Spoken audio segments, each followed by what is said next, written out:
ঠাকুর মা ও স্বামীজির চরণে প্রণাম জানিয়ে শ্রী শ্রী মায়ের কথা থেকে কিছু অংশ পাঠ করছি। আজকের বিষয় স্বয়ং মা বলেছেন কিভাবে ভক্তদের ঠাকুরের সেবা করতে হয়। অর্থাৎ আমরা আজকে জানব আমরা কিভাবে ঠাকুরের সেবা করব। স্বয়ং মা কিভাবে বলে দিয়েছেন সেবা করতে, আমরা সেইভাবে ঠাকুরের সেবা করব। একজন ভক্ত বলছেন, একদিন সন্ধ্যাবেলায় গেছি, শুনি মা বলছেন নতুন ভক্তদের ঠাকুর সেবা করতে দিতে হয়, কারণ তাদের নবানুরাগ, সেবা ভালো হয়। অর্থাৎ মা কি বলছেন, নতুন ভক্তদের ঠাকুর সেবা করতে দিতে হয় কারণ তাদের নবানুরাগ, সেবাটা ভালো হয়। আর কি বলছেন, আর ওরা সব সেবা করতে করতে এলিয়ে পড়েছে। সেবা কি করলেই হয় মা? সেবা পরা না হয় সেদিকে লক্ষ্য রাখা চাই। অর্থাৎ সেবাটি সেবার মতো সুন্দর করে করতে হয়। তাতে যদি কোনো অপরাধ না হয় সেদিকে লক্ষ্য রাখা চাই। আর কি বলছেন মা?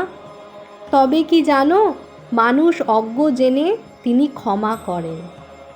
অর্থাৎ আমাদের যদি সেবা করতে গিয়ে, ঠাকুরের সেবা করতে গিয়ে কোনো অপরাধ হয়েও যায়, ঠাকুর আমাদেরকে অজ্ঞ জেনে ক্ষমা করে দেন। জনৈকা সেবিকা কাছে ছিলেন, তা লক্ষ্য করে বললেন, কি না বুঝতে পারলুম না। কেন না বললেন?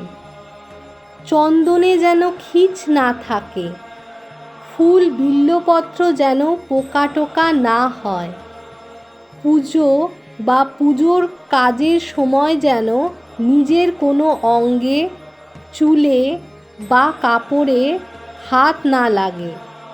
একান্ত যত্নের সঙ্গে এই সেবা করা চাই। আর ভোগরাগ ঠিক সময়ে দিতে হয়।